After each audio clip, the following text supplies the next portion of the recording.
What I'm about to reveal will shatter your understanding of Roman civilization. While we celebrate their engineering marvels and legal systems, the Romans had a horrifying practice that was completely legal and socially accepted, abandoning newborn babies on the streets to die of exposure. But the truth is even more disturbing than simple abandonment. Archaeological evidence shows that Rome developed an entire economic system around these discarded children, a network of slave traders, gladiator trainers, and brothel owners who scavenged the streets each morning looking for merchandise. This wasn't random cruelty, it was systematic harvesting of human beings that started before they could even speak. Tonight, I'm exposing the archaeological evidence that proves Roman infant exposure created one of history's most efficient human trafficking operations, disguised as family planning. Hit subscribe because this dark truth about Roman society gets buried by algorithms that can't handle uncomfortable historical realities. In ancient Rome, fathers possessed absolute legal authority called patria potestas, the power of life and death over their children that included the right to abandon newborns immediately after birth. This wasn't a desperate last resort for poor families. It was a calculated economic decision practiced by Romans at every social level, creating a systematic supply of unwanted humans for exploitation.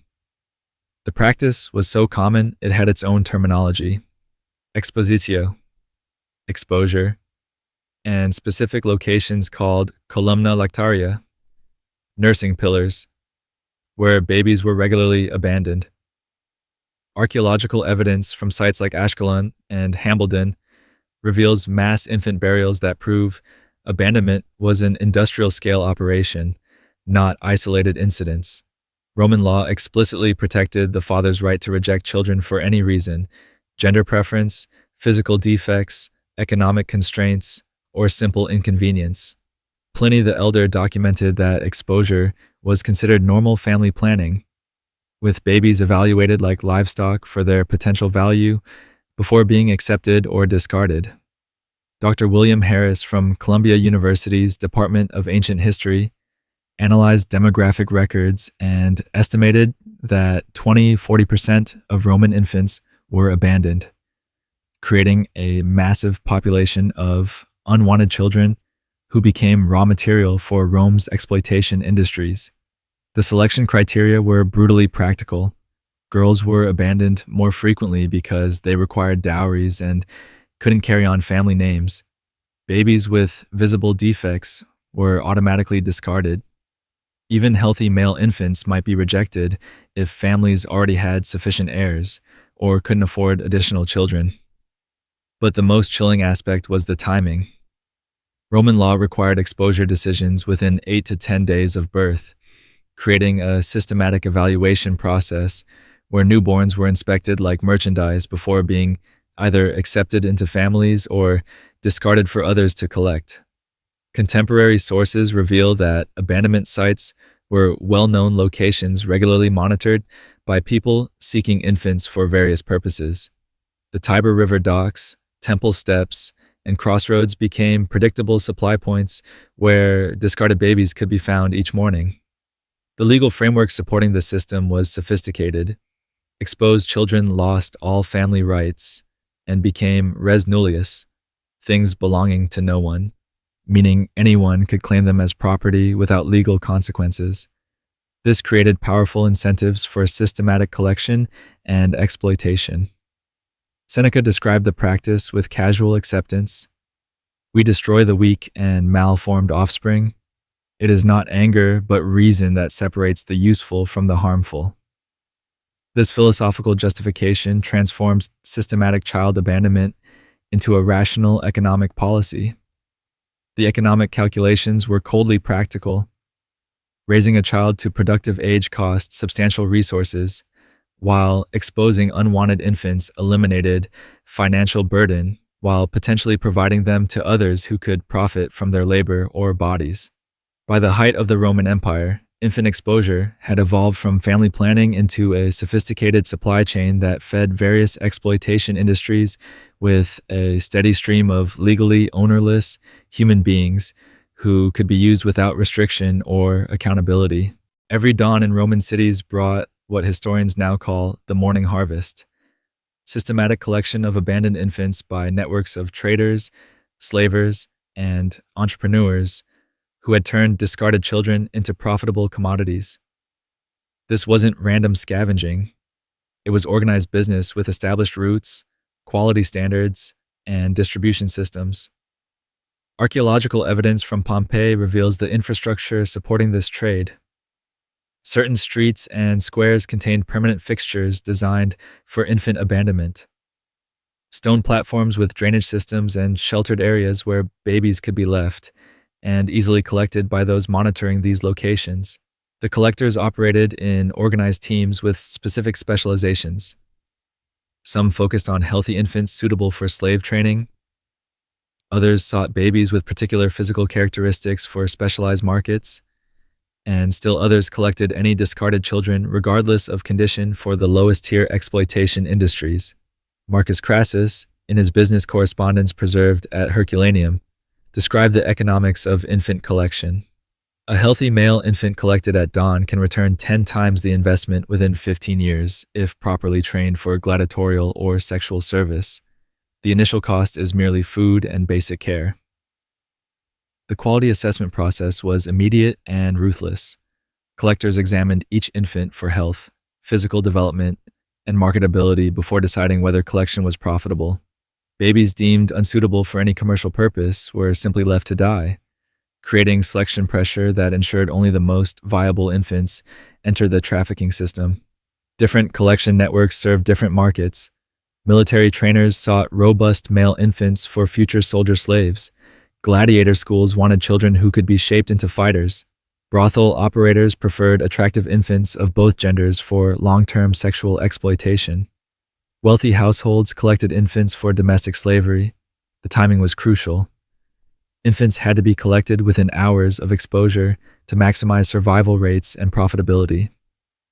This created a competitive environment where collection teams raced against each other and against mortality to claim the most valuable, discarded children.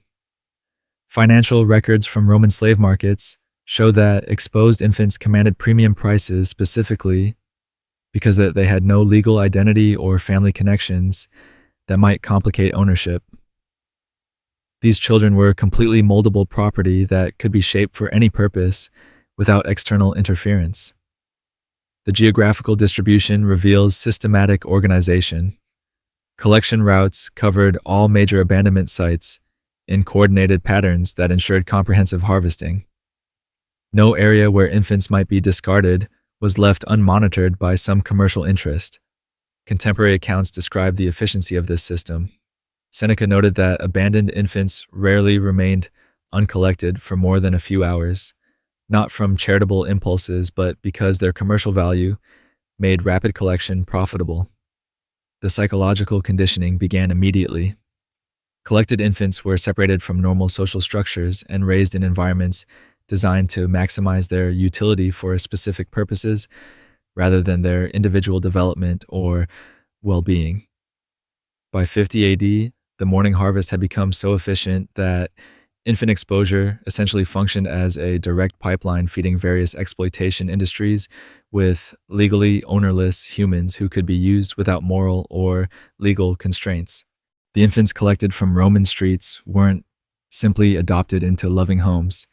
They were fed into systematic training facilities that modern scholars call slave factories, specialized institutions designed to transform discarded children into profitable property for specific markets.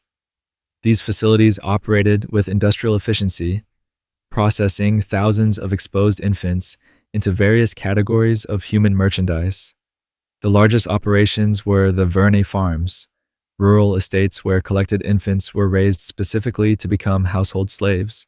Archaeological excavations at sites like Villa San Marco reveal dormitory-style living quarters, basic training facilities, and workshops where children learned skills that would make them valuable to wealthy purchasers. Dr. Sandra Joshua from the University of Washington analyzed economic records and found that these facilities operated on strict cost benefit calculations. Children were provided minimal nutrition, basic shelter, and skills training calibrated to produce maximum return on investment when they reached productive age. The specialization was ruthless and efficient. Military training camps took robust male infants and subjected them to conditioning programs designed to produce soldiers and gladiators. The children had no choice in their destiny. Their entire development was directed toward creating profitable fighters who would generate revenue through combat. Gladiator schools represented the most sophisticated training operations. Infants were evaluated for physical potential, then subjected to years of conditioning that shaped their bodies and minds specifically for arena combat. These weren't educational programs. They were manufacturing processes for creating human entertainment products. The sexual exploitation facilities were perhaps the most systematically organized. Children of both genders were raised in environments designed to prepare them for prostitution, with training programs that began before they could understand what was being done to them. The economic returns made these operations highly profitable. Documentation from Pompey's Lupanar reveals the business model. Children collected as infants could be trained and conditioned to generate decades of revenue once they reached sexual maturity. The initial investment in food and shelter was minimal compared to lifetime earning potential, but the most disturbing aspect was the psychological conditioning. These children were raised to believe their exploitation was natural and inevitable. They had no memory of family connections or alternative possibilities. Their entire reality was shaped to accept whatever role had been chosen for them. The quality control was systematic. Children who showed resistance to training, developed health problems, or failed to meet performance standards were either sold to lower-tier operations or simply discarded. The facilities maintained profitability by eliminating any investment that didn't generate adequate returns. Regional specialization emerged based on local market demands. Areas near military camps focused on producing soldier slaves. Regions with major gladiator schools specialized in fighter training. Urban areas concentrated on domestic and sexual slavery preparation. The legal framework made this system completely legitimate. Since exposed infants had no legal identity, their treatment was considered simple property management rather than human rights violation. Owners could use any training methods they considered effective without legal consequences. By the reign of Hadrian, these slave factories had become integral parts of the Roman economy, processing thousands of discarded infants annually into specialized human products that supported various industries throughout the empire. The systematic abandonment and collection of Roman infants wasn't driven by cruelty. It was powered by sophisticated economic calculations that made human disposal and recycling one of the empire's most profitable industries. Financial records reveal a complex market system where discarded children became valuable commodities traded through established networks with predictable pricing and quality standards. Market analysis from preserved Roman business documents shows that healthy male infants collected from exposure sites commanded prices equivalent to modern values of $15,000, $25,000 when trained and sold as adult slaves. Female infants brought slightly less, but still represented substantial investments with guaranteed returns through domestic or sexual service. The profit margins were extraordinary because the initial acquisition costs were essentially zero. Unlike purchasing slaves from traditional sources, exposed infants cost only collection effort and basic maintenance until they reached productive age. This created massive competitive advantages for businesses built on infant harvesting. Marcus Licinius Crassus, one of Rome's wealthiest citizens, built substantial portions of his fortune through systematic infant collection and training operations. His financial records, discovered in villa excavations, detailed the precise cost-benefit calculations that made human recycling more profitable than traditional investments. The pricing structure reflected quality assessment systems that evaluated infants like livestock. Physical health, apparent intelligence, attractiveness, and potential for specialized training all affected market value. Premium prices were paid for infants who showed characteristics suitable for high value applications. Supply and demand dynamics created seasonal fluctuations in the infant market. Winter exposure rates were higher due to increased family economic stress, but infant mortality during collection was also higher, creating price volatility that sophisticated traders learned to exploit through strategic stockpiling. The development of specialized training facilities increased market efficiency by creating standardized products with predictable characteristics. Buyers could order slaves with specific skills and attributes, confident that the training systems would deliver merchandise meeting their requirements. Insurance markets emerged to protect investments in collected infants. Wealthy investors could purchase policies covering training costs if children died or proved unsuitable for intended purposes, reducing risks and encouraging larger scale operations. The geographic distribution of collection networks reveals sophisticated logistics planning. Routes were optimized to maximize collection efficiency while minimizing transportation costs. Regional processing centers were established at strategic locations to serve multiple collection territories. Banking records show that infant trading generated substantial tax revenues for the Roman state through sales taxes, property taxes on training facilities, and fees for various licenses and permits required for legal operation of human processing businesses. The economic integration was so complete that major disruptions to the infant supply chain could affect multiple industries simultaneously. Plague outbreaks that reduced abandonment rates, or military campaigns that diverted collection resources, created ripple effects throughout Rome's economy. Quality standardization led to the development of grading systems that classified collected infants according to market categories. These classifications determined training paths, ultimate destinations, and expected sale prices, creating efficient matching between supply and demand.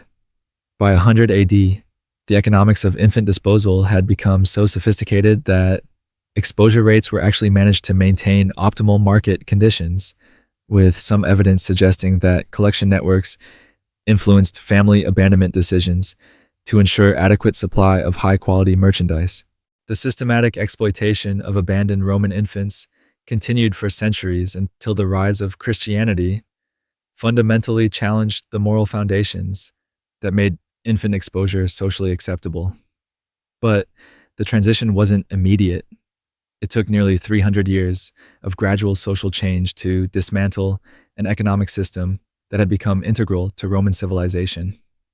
The first challenges came from Christian communities who began actively collecting exposed infants, not for commercial exploitation, but for adoption into Christian families. This created competition for the traditional collection networks and introduced alternative moral frameworks that questioned the entire practice.